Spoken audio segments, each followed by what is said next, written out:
Hello, everyone. We are back. And this time we have invited a IIT Bombay alum, Professor Beheruz or Dr. Beheruz. And he is a phenomenal guy. And we had some brief interaction before this call. Professor Beheruz, welcome to our show. Thank you, Sandeep. Great to be here. Great to be on the show. So I will go very, very quick.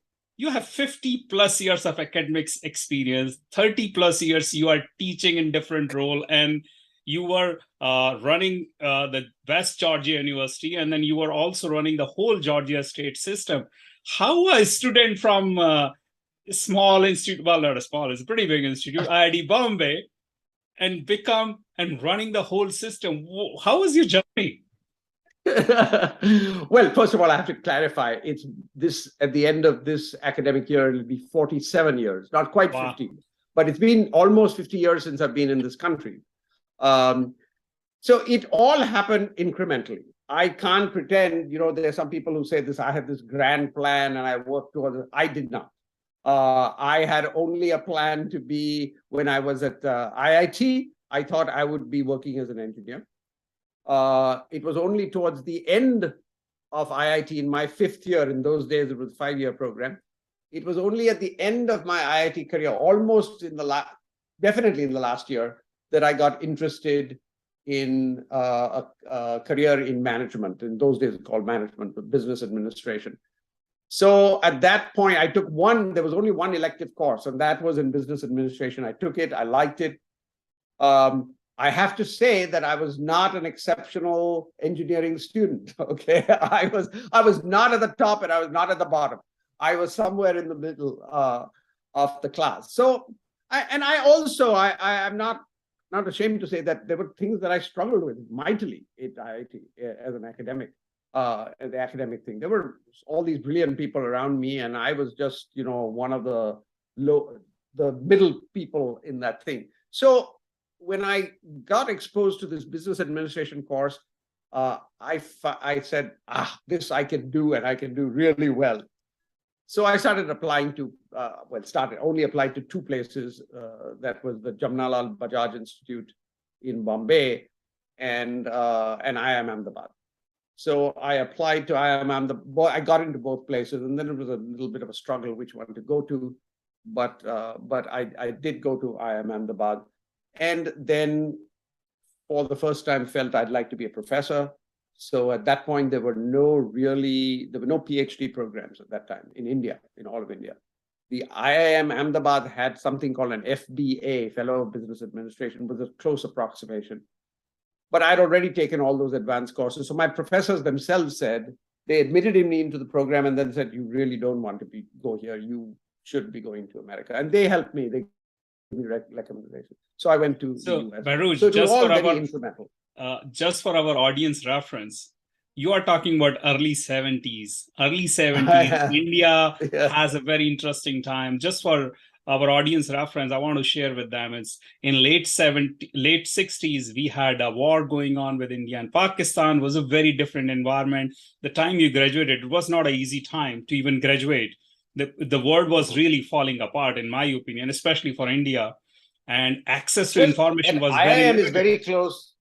IIM Ahmedabad was very close to the border, and there was an actual war going on while we were students at IIM. So I remember studying with blacked out windows and so on, things like that. All of that happened while I was at IIM, and it was just extremely close to the border. We're very aware of this conflict. It was not, you're right, very good point you made. It was a difficult time for India. Yeah, it was really difficult time, and you grew and you came to this country. But before we talk about your experience in US, do you have any interesting or maybe a little bit funny story of your IIT Bombay days, which is now IIT Mumbai? Yeah, well, it's called IIT Bombay, although the name of the city has changed to Mumbai, but it's still Mumbai. Name of the institute, IIT Bombay. So, a couple of ones that come to mind. One is I was active in the NCC. Some of your audience may not know what NCC is, National Cadet Corps. It was required for all males to be part of the NCC when I was a college student. So I spent 2 years at St. Xavier's College doing interscience, and then went to IIT. So in those 2 years, I was already in NCC. So when I arrived, you were already advanced. I went through all the training programs and went to training camps and so on. And I was already an advanced cadet when I came as a fresh student to IIT, first year student. I was already third year of NCC. And then I continued my insane push, passing every exam there was and so on. So I wound up as a very senior cadet. It was called the senior under officer, which is the highest cadet rank you can have. And it was, it was fun. I had epaulets and big thing and so on. So we went to camp to Devlali from IIT Bombay. We went to camp. And the camp was for first year, second year, and third year students. And I was a first year student. And in the maybe the first night or the second night, the third year students collapsed, brought down a whole tent on top of the fresh, this ragging and so on. It was a big thing. So they brought that whole thing down on the first year students. Now, I was not in that tent. I was somewhere else. But interestingly, although I was the junior most year, I was the senior most cadet. So I outranked every third year student. So I went to the commanding officer. Commanding officer, of course, was awake with all this. And I said, if you let me, I will handle this. So I said, I woke up the whole third year thing, and I made them do parade up and down at midnight to 1 a.m. So 1 hour from midnight to 1. Now, see, I'm not stupid. I realized that in that camp, I was the most senior person. But I also realized that 10 days from now, I'll be back at IIT and I'll be the most junior person. So I understood that. So I actually use that in some of my talks as, was I worried about the repercussions from my seniors? Of course I was. But I thought this was the right thing to do, and I did it anyway. So I often use this, that it's okay to be scared, but you have to do the right thing anyway. So I did this, and I still remember that there was one third year cadet, and I wish I could remember his name. And actually, I'm hoping that that person hears this interview and gets in touch with me, because he was very, very gracious about this whole thing. I went to see him on another matter in the tent, and a whole bunch of third year students came and wanted to kill me, basically. And he said, no, he's a guest in my tent. You're not going to touch it.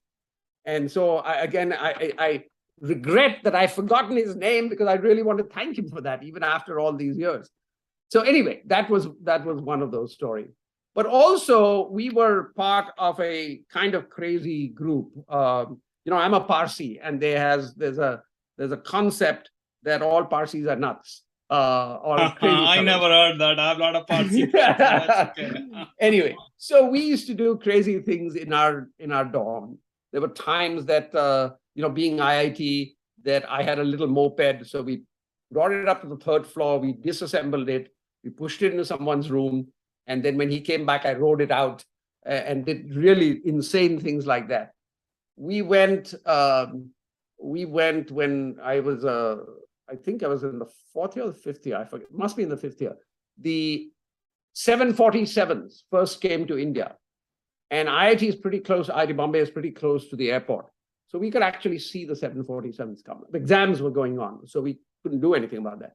But the moment exams finished, we got into a car and we drove to the airport. We had this insane ambition to see the 747, the first one in India. So we said, this is a great thing. So what we did, we get to the airport, we could see the thing way out there in the distance. Then crazy people that we were, we said, we got to go touch it. So we just jumped over this thing. Now, in today's world, you'd be thrown into jail or something like that. But we jumped over that. We ran across the tarmacs till we finally reached this magnificent plane, something that we had never seen before, so large. And then I had this desire to touch it, because you see, when you're right next to it, only thing you can touch is the tire. Yeah. Okay. So I said, I want to touch a metal part. So the wheelbase came down. I was jumping and trying to reach it. And finally I touched it. I came down, landed, and I got caught. This policeman caught me. He said, "What are you guys doing here?" So again, in today's world, that would have meant jail time. In those days, he just simply said, "Get out of here." So he escorted us back to make sure that we got out. But it was, these kinds of absolutely crazy things that that's so amazing. Yeah. Well, for our audience, Professor Beheruz is not perfect. He had a perfect student life. It's no different than the movies we have watched, Three Idiots and other amazing movies. Some of our IIT alums have. I'm hoping that the statute of limitations has run out, that 50 years later, they're not going to come and catch me for something like that. Hopefully. So, Beheruz, fast forward. Today you are here. And 50 years, you must have spoken to thousands and thousands of students and faculty members. You were, at one point of time, you were responsible for more than 200,000 students every single year. So you have touched millions of students' life. Now we are here, and let's talk a little bit about generative AI, because generative AI is really touching every single aspect of our life. Yeah. And when I try and I look at it, it seems like a great teacher to me. I can ask it anything, and it gives me a response. I ask anything, it gives me a response. It even create a framework. It does a lot of things. What I think my professors and teachers used to taught me, how to think through the problem, how to solve the problem, how do you find the key takeaways. So in your opinion, how the relationship between teacher and a student will evolve or change now, especially when these kids are going through these amazing technology, and when they come to universities, what will they expect? It's a very good question. Excellent. And, I've been thinking about this and talking about it. Right now I'm teaching courses I'm a professor of marketing, but I'm the analytical part of it. So I teach analytical methods in marketing and statistical methods and so on. So it in a sense, it affects me a little less, because I'm not telling the students to write long essays where they can just go to ChatGPT and the ChatGPT will write an essay. In my class, I used to say, until recently, that my class is ChatGPT proof, that you can't use it in my class, because I work with them on an actual applied project for a local business or something like that. They collect data, they analyze the data. I'm with them, helping them analyze the data. There's very little scope for using these things. Now, here's the thing. I believe that the skills that they are learning are awesome skills. So I have the greatest respect for the skills that my students are acquiring, because they will be able to analyze things later on. Now, how can ChatGPT impact that? I'm still struggling with that, because yes, they could. For example, and I haven't heard of ChatGPT being used for this, but for example, instead of collecting data, they could simply and say, "This is our questionnaire. Now you make up 400 observations on this." And so the data collection part might go away. I mean, they could fudge the whole thing. Mm-hmm. I don't think they can fudge the analysis, because I'm behind them, checking them and asking them questions about it. So there are some things that students need to know. For example, if I teach them regression analysis, I want them to know how to do it. I don't want them to press a button and say, "Do it for me." So there's some intellectual mechanisms that we need students still to know. As time goes on, we have to evolve. See, this is the big thing, that everything has to evolve. We have to evolve in our thinking. What would be legitimate for the student to do? I'm at the stage now, of course, the next time I'll teach the same course will be in the fall semester. I'm at the stage where I'm probably going to tell them, it's okay to use these tools. It's okay, but I want you to tell me.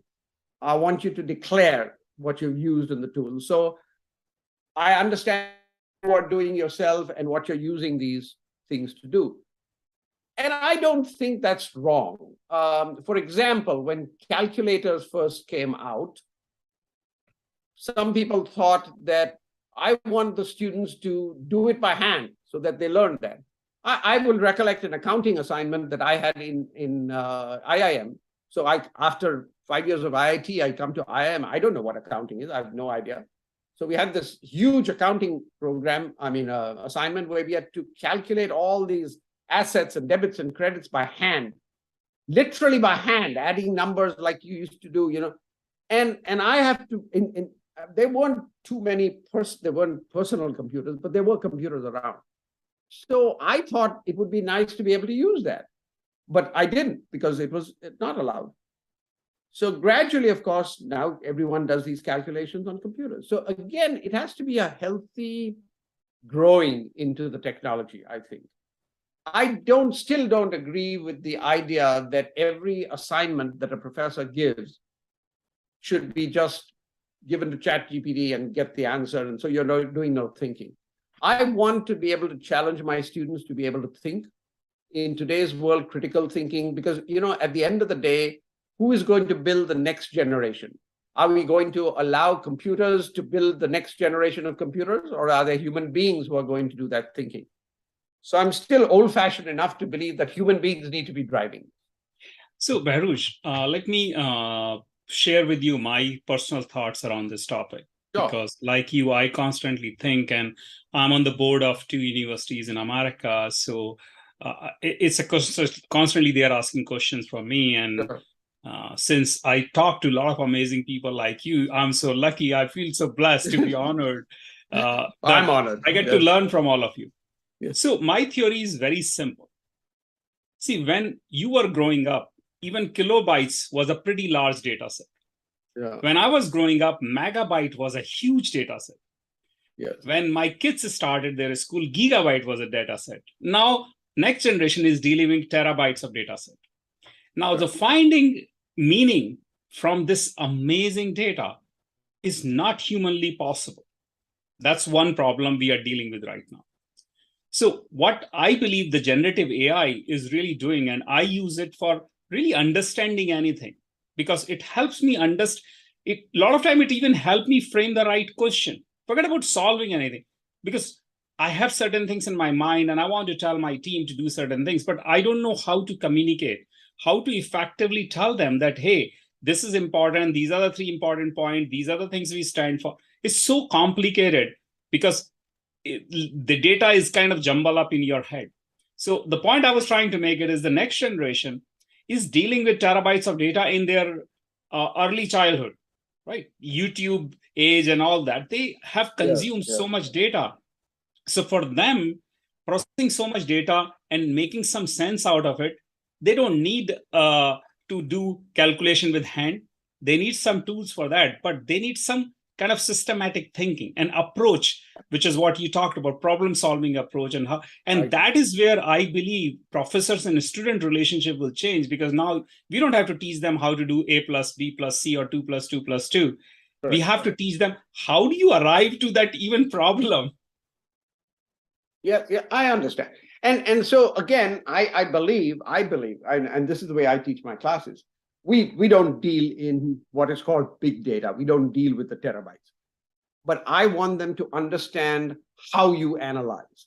So I need them, and even when we use computers to generate output, and you get these results, I tell them, and I told them this as recently as last week, I'm not in the business of training technicians. I don't want just to train a technician to say, all right, this is the number and that's what I want you to understand, first of all, where it came from. I want you to understand how you can improve it. And I want you to understand, and I use this exact phrase, I'm teaching you a lot of geek stuff. So I want you to be good in the geek stuff, but I also want you to be good in the gut stuff. So what does your gut say? So when you get these printouts, not physical printouts anymore, but on the screen, when you get these large output files, I ask the question, so what? So what does it mean for a manager? Tell me what your gut says about this stuff. So I think that's because that teaches you how to think. The other thing that's extremely important to me, is you have to teach students to learn how to learn. The process of acquiring knowledge. That's the thing. What's going to come next? How do you learn this? That is very fascinating to me. It's extremely interesting and fascinating. And you talked about a bit of my administrative career. I was president for 19 years. Okay, I saw the university go from a college. One point I want to make, Professor Beheruz, for our student, you continue to teach, you continue to take the class, and that is amazing. I'm so amazed with that. Thank you. Because it was very difficult, because as an administrator, I get very many pulls, but I insisted on teaching one course. And that was, I'll tell you, that 2 or 3 things. There was some method to my madness. So one of the things was... Oh, there is a method?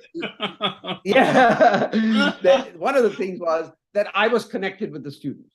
And see, so my university that I grew from a college to a major university in 19 years is still not it's not a Harvard, it's not a Stanford, it's not even a Georgia Tech. Okay, it's a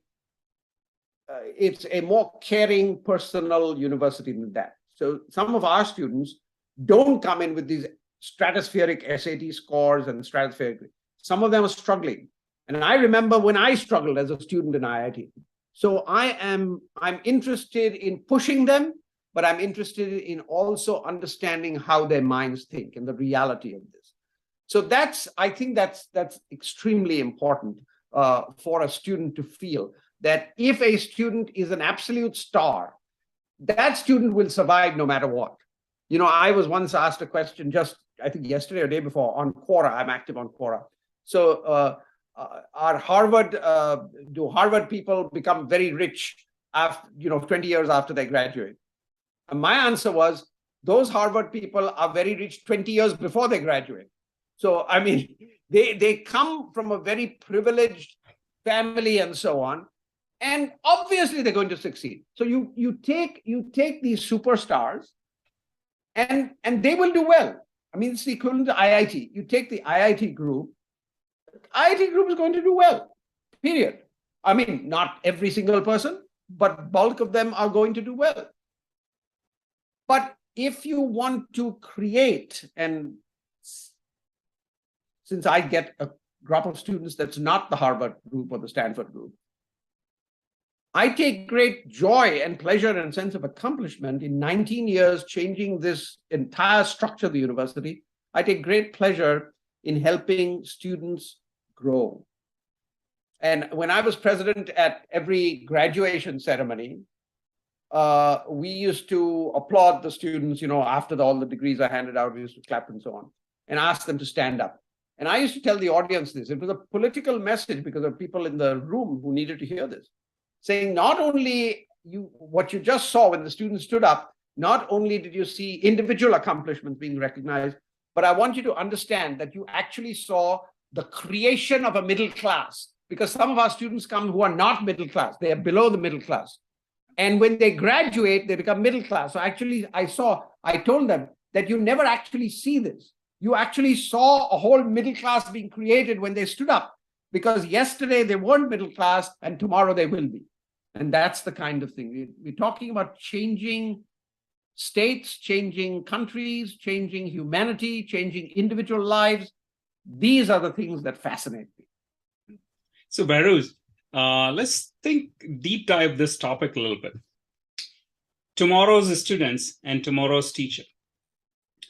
Now, what can you recommend or you think a student can do today? Say he's in not undergrad program, he's in middle school or he's in high school. What can they do to prepare themselves for the next future? Because now the future is not really the future you and me thought will be. Our world has completely changed, especially in last decade. The mobile phone to generative AI to so many new things. In fact, amazing things what Elon Musk is doing. I got really fascinated with the space now. In fact, I'm thinking of even investing into some space tech companies. It's unbelievable world we are living in. So how do we, like as a parent, my kids are grown up now, but as a parent, it's very hard for me to help my kids to do right things. So do you have any recommendations for parents? Because most of our alums are now parents and they are really looking for the next generation. And these are the leaders. Well, intellectual curiosity, that's what I keep trying to tell my students. I said that when you have all this data, I want you to ask interesting questions.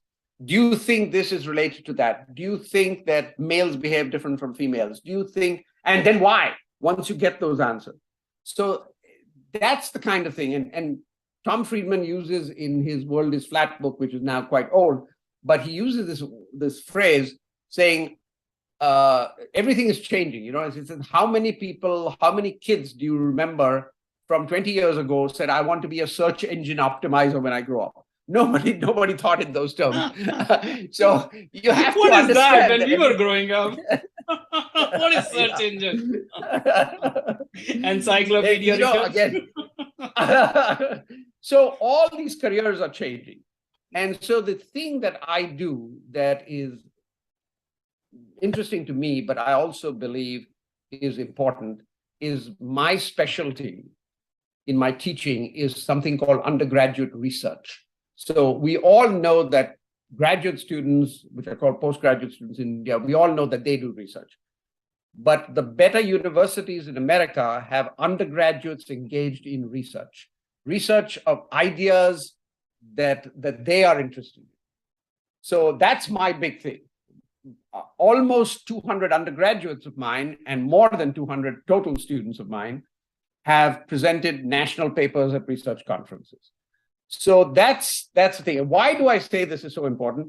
Because undergraduate research brings some things. First of all, you don't know the answer when you start. Okay, every other subject that you do, your physics book has the answers at the back of the book. Okay, so can we dig a little deeper, yes. Beheruz? Instead of what I think for our audience, it would be very interesting is when you talk about intellectual curiosity. I mean, it sounds like a great mission statement and, you know, bold vision statement. Can this be taught to a high school and undergrad kid? Yes, absolutely it can. Absolutely it can. Asking interesting questions. I'll give you, I mean, very small examples. We're not talking of discovering, you know, cure for cancer. We're not talking about that. We're talking about an intellectual curiosity, saying, I'll give you an actual anecdote that will not sit well within an engineering audience, but it's still a useful thing. So I had created a program at University of West Georgia that was an excellent program. It was a program for intellectually advanced high school children to physically leave their high school and they would come and be full-time students at the university. This is not the thing that someone takes one course. This is very common. Take a course. Yeah. So we got students who were 15 years old, for example, as full-time residential students of the university. They never saw their high schools again. Wow. We got students from all over the world. We got some students from India who were exceptional students. We got one student who never saw the inside of a high school. He came to us at the age of 13. And he graduated at 17 and he got his MD at 21. Wow. 21, when undergraduate students are still figuring out, you know, what am I going to do next year? He got his MD at 21. So this program was an exceptional student, for exceptional students. And there was one of these students who was in my class, and they were doing some project on some small, not small, a large chain, but a small store in town. And they were trying to introduce coffee as one of their things. So he was with a group with, he was an African-American student with two white female students. And he's one day because I've been talking about this, I want you to ask questions that we haven't thought of. So we asked a very simple question. He said, you know what? As an African-American student, I don't think this coffee drinking is a black thing. This is exact words. I think it's more of a white thing. That white students drink a lot of coffee in college, black students don't. Now, I've been a marketing professor for a long time. I'd never heard this theory. Okay, and I told him, I can't agree with you or disagree because I've never heard this hypothesis. So what we did was, in the process of his project work, we collected data of coffee drinking habits, and we had separately a demographic variable, male and female. So when we were doing simple tests, independent sample t-tests, they're called in statistics, when you're doing that, I said, let's do this in your honor. Let's check your theory. And lo and behold, he was right. Wow. Admittedly, a smaller sample, but we found there was clearly a significant difference between whites and blacks. And nobody had ever mentioned this before.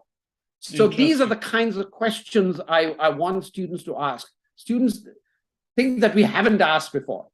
Even simple things, not, as I said, a cure for cancer, but this is what I mean by intellectual curiosity. Think of questions that we can perhaps answer.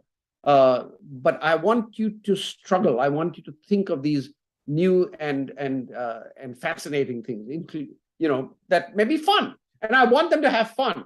See, that's the other thing that I believe in teaching. I want teaching, and I will have to say this, not fun for me.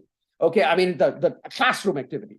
There were a few times that I enjoyed my thesis paper, I liked, and so on. But most of the time, I was not having fun. I want my students to enjoy this. It has to be tough. It has to be rigorous, but it has to be enjoyable. Now, let me answer one of your questions. If you have children in high school, the best thing you can do for them is for them to take advanced rigorous course. There's a clear correlation between the rigor of your high school curriculum and how well you do in college. There's a clear correlation. Wow. So the tougher the courses you take as a high school student, the better you will do in college. And not only that, it's a double impact. One is admissions officers know this theory I just mentioned, the correlation between the rigor of your curriculum and the success in college. So an admissions officer already knows this theory. It's not a secret. So if the admissions officer knows it, you're more likely to get admission into these Ivy League schools and so on, because they know that you should be taking tougher courses. Further, the double impact is once you go into college, you're more likely to do well. So the best advice I can give to a high school student is take the most rigorous courses you can. So let's talk, Beheruz, let's talk a little bit about we talked about the student, and one big thing I hear from you is intellectual curiosity is what is required for him to thrive going forward in life, whether it's AI generative or whatever. And I'm completely in agreement wholeheartedly. I believe in that because in fact, I'm not wearing the shirt. I have a t-shirt made. I call it amplified curiosity. I even written some article around it, that how can you enhance your curiosity? It's everything in my opinion. And every single person I spoke to, when I asked them, hey, can you name one trait which makes you different? And almost 98%, the answer I got is curiosity. Because I have really this intensified curiosity. Yes. And that's the reason I continue to keep digging the problem, and the problem becomes so amazing that I was able to create an amazing career like you, or amazing unicorn, doesn't matter, but created a huge impact on humanity. But let's talk a little bit about the professors, because when I talk to the professors, dean, and the academicians, they're also, to be honest, they're lost because they don't know where to start. And they come from a very different world. And now the world has changed dramatically. So what do you think they can do to continue to keep these students engaged and thrive? Well, you have to be with the students. You have to understand. You have to be part of the reason, again, why I mentioned in undergraduate research. The reason why it's so beneficial is because the professor is working with them. See, this is the thing I mentioned to you, that even in the toughest physics or engineering book, you have the answers at the back of the book. True. When I do undergraduate research with my students, not only do they not know the answers, but I don't know the answer. Okay, I do. The day we start the project, I don't know where it's going to end. I can't look up a book. This in itself is a very important skill. You see that in itself is extremely important skill. Why? Because the business world, the world of industry, works in exactly that way. You don't know the answers when you start a problem. You don't know. So that's excellent training for that intellectual curiosity, for that thing that says, how do I do this? If this is not working, I do it this way. That kind of thing. Also, we have to understand that because knowledge is not static, I I teach my students a lot of stuff, but I also know that that stuff teaching them will probably be out of date within a few years. So in addition to teaching them the stuff, I have to give them the ability to learn new things. And that's what I believe is extremely important. The thing about, I mentioned a little before, learn how to learn. So how do I learn new things? You know, I am going to be 75 years old in July. And I love to learn new things at this age. This is yesterday, I talked with a colleague of mine who uses a different software package than I do, saying, I want to learn that. And he looked at me a little strangely at the moment because I'm, one of the more senior people around, and he's a younger fellow. But he said, if you want to learn that, I'll teach you. Let's find and I don't mind being part of an undergraduate class to learn that. I have no problem. So we are trying to work out a way where I can maybe sit in on his undergraduate class and learn something completely new at 75. That's the kind of thing that I want everyone to do. You talked about the professors. The professors, so long as they are willing to learn new things, it's cool. It's cool. If nobody has all the answers, let's understand that. Nobody knows. So if someone is a little hesitant saying, I don't know whether we should go this way or that way, that's okay. I can handle that because the world is complex. So let's explore these things. Let's do a what if analysis. Let's find ways to do that. So I'm very comfortable with uncertainty. In fact, I worked in the corporate world as well. So you operate under conditions of uncertainty in the corporate world. Nothing is certain.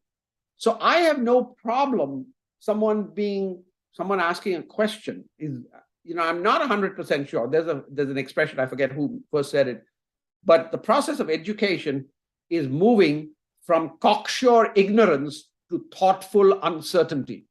That's what we have to be thoughtful, and we are uncertain. So I'm comfortable with uncertainty.